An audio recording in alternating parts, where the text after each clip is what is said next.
Halo guys, kali ini saya akan berbagi kisah luar biasa tentang kisah inspiratif Melanie Perkins, ratu desain digital dan pendiri Canva.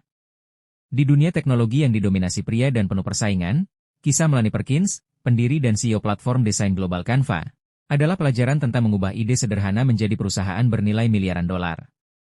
Kisah ini dimulai pada tahun 2007 di Perth, Australia. Saat itu, Melanie, yang masih berusia 19 tahun, sedang mengajar program desain kepada teman-temannya di University of Western Australia. Ia dengan cepat menyadari adanya masalah besar. Perangkat lunak desain grafis tradisional sangat rumit, mahal, dan sulit dipelajari. Melanie memiliki visi yang gila, membuat desain menjadi sederhana, kolaboratif, dan dapat diakses oleh semua orang di seluruh dunia, tidak peduli tingkat keahlian mereka. Ia memulai langkah pertamanya dengan sederhana.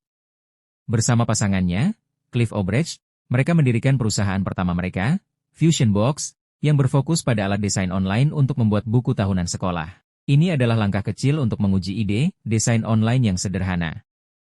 Bisnis ini sukses di Australia. Namun, visi besarnya, yang ia sebut ide gila besar, crazy big idea, jauh lebih besar. Ia ingin mengambil seluruh ekosistem desain dan memindahkannya ke web, gratis, untuk semua orang. Tantangan terberat datang saat Melanie mencoba mewujudkan visi besarnya. Ia tahu ia butuh investasi dari Silicon Valley, pusat teknologi dunia. Melanie dan Cliff pindah ke San Francisco, tidur di lantai apartemen kakak Melanie, dan memulai siklus melelahkan untuk pitching ide mereka kepada para investor modal Ventura. Berapa banyak penolakan yang mereka terima? Lebih dari 100 kali. Investor sering menganggap idenya terlalu ambisius, atau mungkin mereka tidak percaya bahwa seorang wanita muda dari Australia bisa mendisrupsi industri perangkat lunak desain yang sudah mapan. Melanie menceritakan bahwa setiap penolakan adalah kesempatan untuk menyempurnakan pitch mereka. Mereka mempelajari setiap keberatan, memperbaiki presentasi mereka, dan kembali lagi keesokan harinya.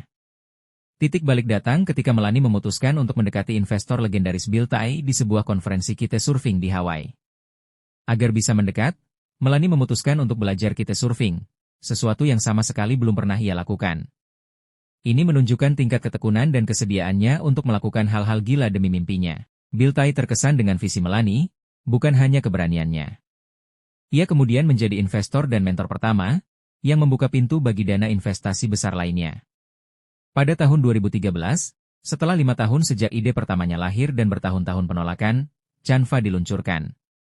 Dengan tim kecil dan misi yang jelas, Canva tumbuh secara eksponensial. Saat ini, Canva adalah perusahaan teknologi raksasa dengan valuasi miliaran dolar, digunakan oleh jutaan orang di lebih dari 190 negara untuk mendesain segalanya, mulai dari kartu ucapan hingga presentasi perusahaan. Melanie Perkins menjadi salah satu pendiri perusahaan unicorn wanita termuda di dunia. Pelajaran inspiratif dari Melanie Perkins, visi yang jelas dan kuat. Visi Melanie adalah memberdayakan dunia untuk mendesain.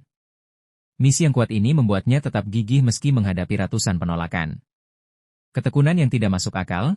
Ia tidak hanya bertahan, ia belajar dari setiap penolakan, menggunakannya sebagai umpan balik untuk menjadi lebih baik.